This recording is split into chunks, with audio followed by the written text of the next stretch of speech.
Hello, my name is Brian. And if you're running out of resources due to your self quarantining, so I'd suggest that you also make your channel on YouTube because YouTube will it encourages you to participate by making your videos and providing your insights and whatever you have to offer, skills and everything. Actually, this has been done by loads of creators like D for Darius and the tutorials in YouTube. Just feel free to browse it more because some people think that YouTube is just another social media that you know that emphasizes on videos. Sorry about the dog. I think it's the neighbor's dog. That's not our dog.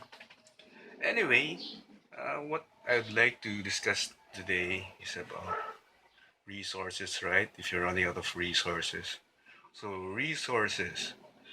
Uh, if I hear the word resources, it reminds me of a nostalgic game that I used to play, which is "You've Not Enough Minerals" or "Additional Supply Depots Required," or yeah, some of those. "Not enough Vesping gas." Sorry, my voice is not bass. But you get what I mean. I miss those. I miss those days, but I definitely miss the game. If you know what I'm talking about, so you probably know Loco, Fallon Paladin, Wardy, and Zombie Grub, Nathanias, Rotterdam, Fear Dragon. Who was the other two? My favorite tandem is Tasteless and oh my god, letter A, Artosis. Yes, those guys. They make my day. So uh, I didn't imagine that 10 years since then that this will be a hit topic. So if you're with me and you're also a fan of the game, just feel free to comment. Uh, my personal insights about the second version of it is it's heavily favoring the Terran. Terran. Me, I was, I was a Terran fan, but for the first uh, expansion or the Brood War, I personally like Zerg better because it's very convenient. You have you can simultaneously create 3 units at a time because each hatchery contains 3 larvae, and then what else? So definitely, it's so macro. You don't need that super fast finger. That you need the abilities. It's pure numbers. But playing Terran is tricky back then because you really have to clump them up, clump. Except when there's a defiler because defilers are the really defiler and uh, what is that? The Protoss or the Psionic Storm.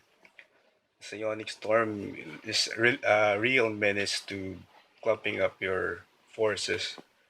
So my most favorite, of course, is Terran because one, you can repair and heal, and because they represent humankind. But the only the Achilles heel of Terran is it's very vulnerable defensively. It's hard to defend when you're Terran. And the second favorite is Zerg, of course, because back then the static defenses of Zerg cannot be killed by a single nuke. So I like Zerg so much because of their speedy unit production. And then everything regenerates in time. You just keep them out of harm's way, your units, I mean. And the least favorite is Protoss. But when playing Team Melee, I really like teaming up with the Protoss race because of its photon cannon. It's the best static defense you could ever ask for because it shoots air and ground.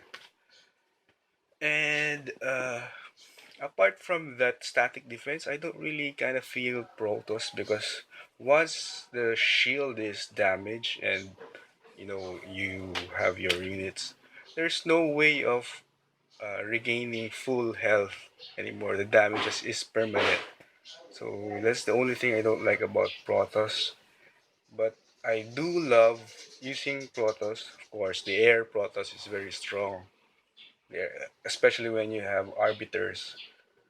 And compared today, StarCraft 2, I haven't played the game because my computer doesn't is not compatible. It cannot afford to meet the specifications or the requirements that the game desires. So, uh, but my comment upon watching the videos, it's heavily favoring Terra, just because the Terran mech is so strong. The Liberator Harass, the Cyclone Hellion kind of battling mech, they say, and the Thors. The Thors are the really ones, the real units that you have to. It's hard to deal with it uh, when you're playing another race. So, but what I love about Zerg there is the Nidus worms. It's not Nidus Canal anymore.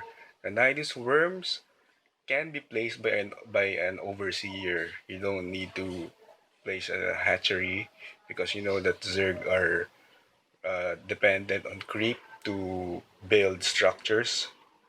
So that's the one good thing about Zerg. But aside from that, they took away that the defiler isn't there anymore. It's replaced by an infestor. And the infestor is not as good as the defiler. The plague is really powerful. The infestor can only the infestor's abilities are just what's that neural parasite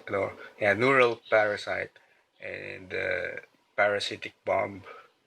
I mean the parasitic bombs kind of mimic the former Terran irradiate ability, uh, and then uh,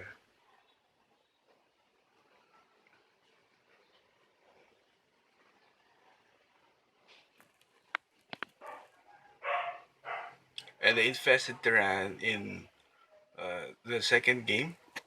I don't know how it works. I've never seen it being used as an attack unit. It's more of a scouting unit. Uh, Please clear my mind because I don't really know. I don't have the game, and also I want to talk about the hatchery. It has four larvae this time, so it's speedier than ever.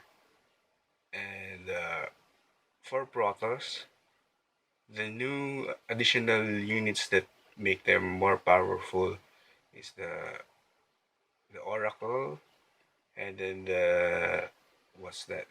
Basically, air Protoss is very strong. Uh, Void Ray and Void Ray Oracle and Void Ray. Yeah, they replace Scout with a Phoenix, and it's less powerful because you have to lift off the unit before killing them, whereas the Scout can shoot both air and ground.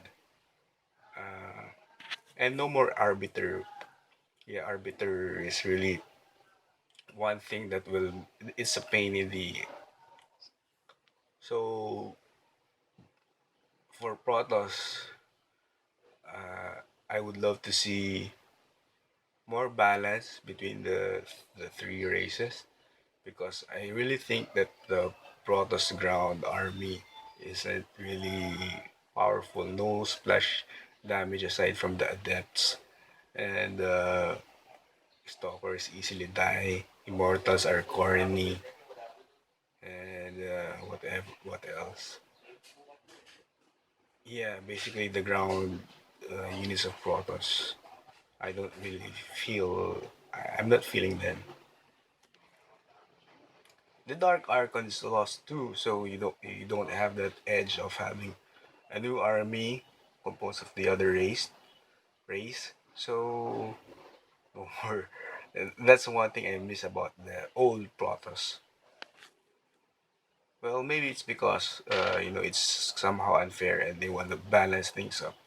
And the Archon's still the same. It's powerful as before, but still it can easily be uh, the might of that Archon can easily be neutralized by EMPs. The Ravens are powerful too.